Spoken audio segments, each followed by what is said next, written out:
Hey guys, Luke here. So in this video we're going to go through how you can do the load and pop strapless kitesurfing air.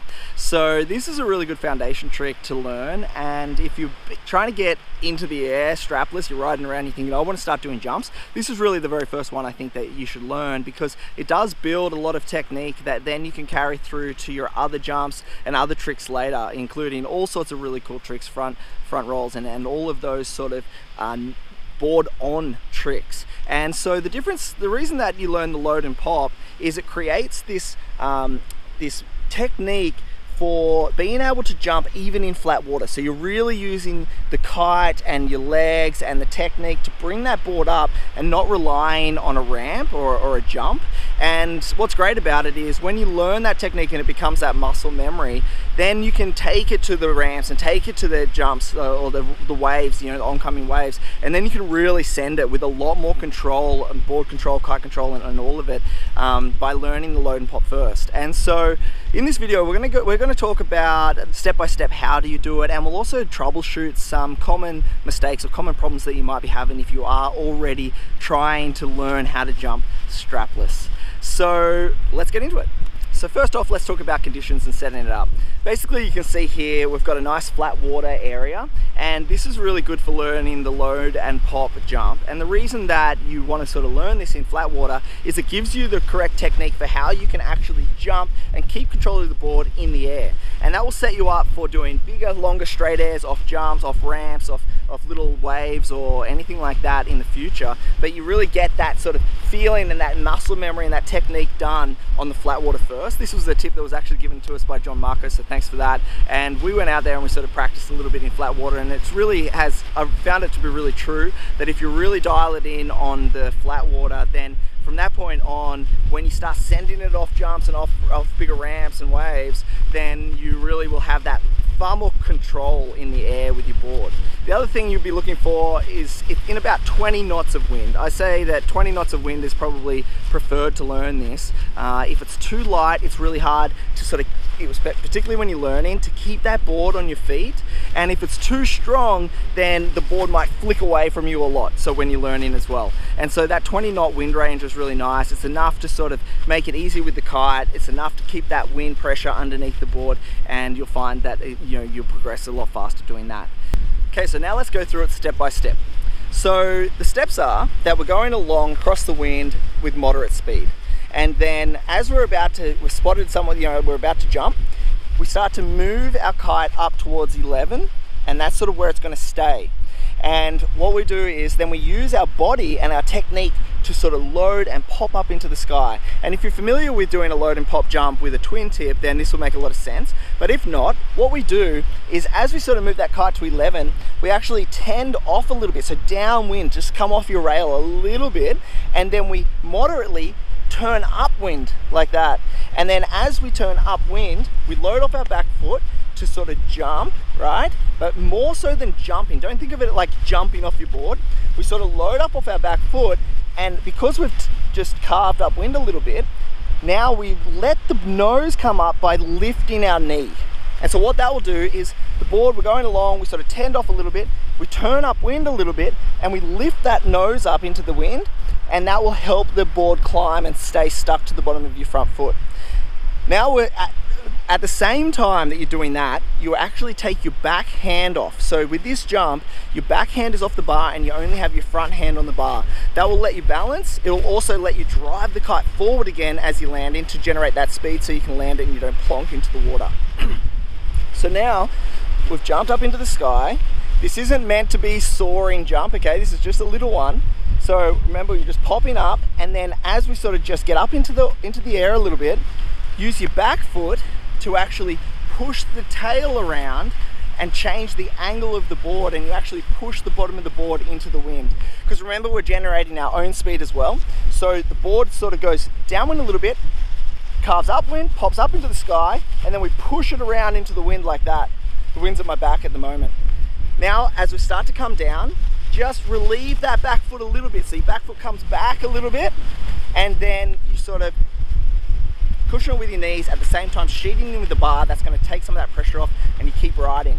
Remember, with any jump, you're going to, as soon as you leave the water surface, you're going to start traveling downwind. So you've got to anticipate that.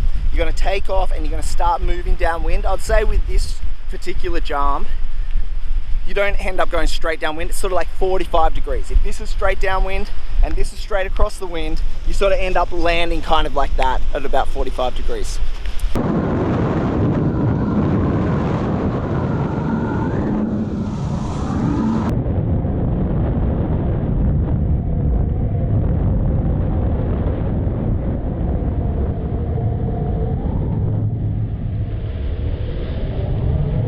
So to recap it again, step 1, approach with moderate speed.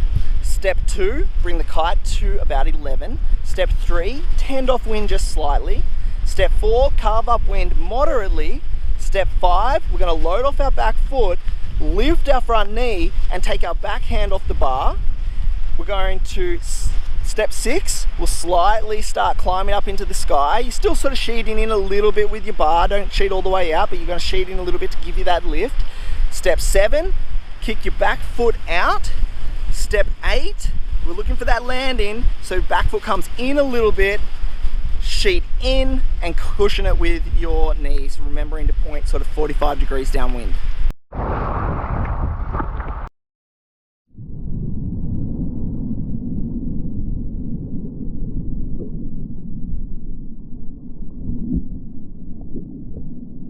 Okay, so now let's go through some of the common problems that people might have. First off, if you're flying away from your board. So you're trying to get up into the sky, but you're getting carried away and your board seems to be always staying back there. There might be a couple of things happening there. One is that you're sort of sheeting in a little bit too much. So when you're about to take off and you sort of bring it up to 11, what I had to learn when I wanted to start jumping was it's different to a twin tip where you might just go crank on the bar and sort of up you go.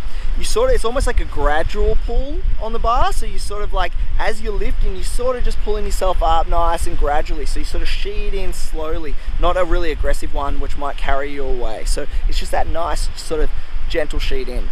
If you're also getting carried away from the board, another thing that it could be, I mean there's lots of reasons, but another one that it could be is the wind's too light. So typically this is much harder to learn on say a 12-meter day. Like I said at the start, if you've got about that 20 knots, it'll help carry that board with you a lot easier. And so if the wind's really light, you might feel like, oh, I can never keep the board with me. That might be one of the reasons. Until you really get it dialed in, then look for that sort of 20 knot range. Another one might be that you're used to twin tipping, so you're very familiar with the load and pop, and you're used to really up like that. And if you edge too hard at the start and you create all this extra line tension on the kite, it will really pull you away really quickly. And so remember, with this strapless load and pop, it's not so aggressive as what you might do on a twin tip. It's just a very light tend and then just a little bit up, like a moderate carve. And because if you really go too aggressive, that line tension really will carry you away as well. So there's 3 reasons that you might be sort of getting carried away. Go out there and practice it a little bit more, and let's go through the next reason. So the second issue that you might be having is that the board's not actually coming up with you at all. You're sort of going along and you jump in, but the board's just staying on the water. And so for that, what I had to sort of learn for that was that this is less about sort of jumping and more about letting the wind drive it up under your front leg. So I had to focus, for me personally, when I started jumping, I would just focus on, hey, bring that knee up to my chest. So think about compressing your body up, because that actually just lets the board come with you, and it doesn't require you to sort of do this really aggressive jump. It's less about that and more about sort of, as you come up, bring that knee up, let that nose get under the wind, and it will help it carry up under your front foot.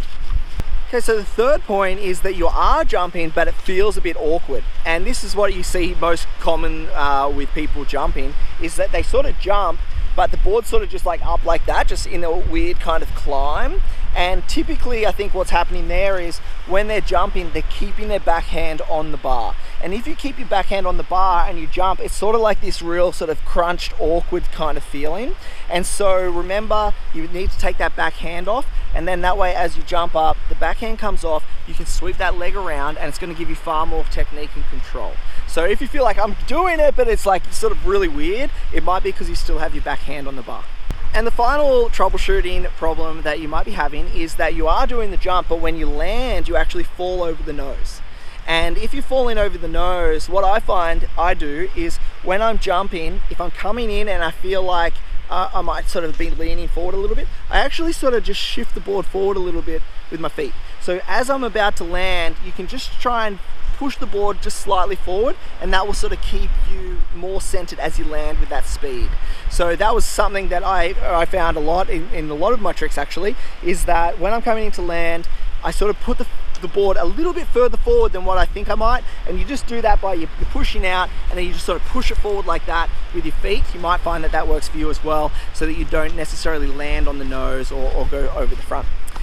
So that is it for the load and pop strapless tutorial. Thanks so much for joining us here, guys. We're stoked to be back on the beach filming for YouTube. Last year we launched our first beginner learn to kite course. We made 45 or something videos for that, and so now we're finally building some more YouTube content, so that's awesome. We're going to be focusing on twin tips, sort of intermediate stuff, and also some more strapless tutorials, so make sure you stay tuned, follow us, and make sure if you stay subscribed then you'll get those videos. I did want to say, actually, a lot of people have been emailing us saying, hey, I'm not getting the notifications for your new videos. The way that YouTube changed it, so if you want to get the notifications for our new videos, you actually have to unsubscribe, resubscribe, and then click the bell, and then you will get those notifications straight to your inbox whenever we post a new video. Okay, that's it. Thanks again, guys. Appreciate it, and I'll see you in the next video.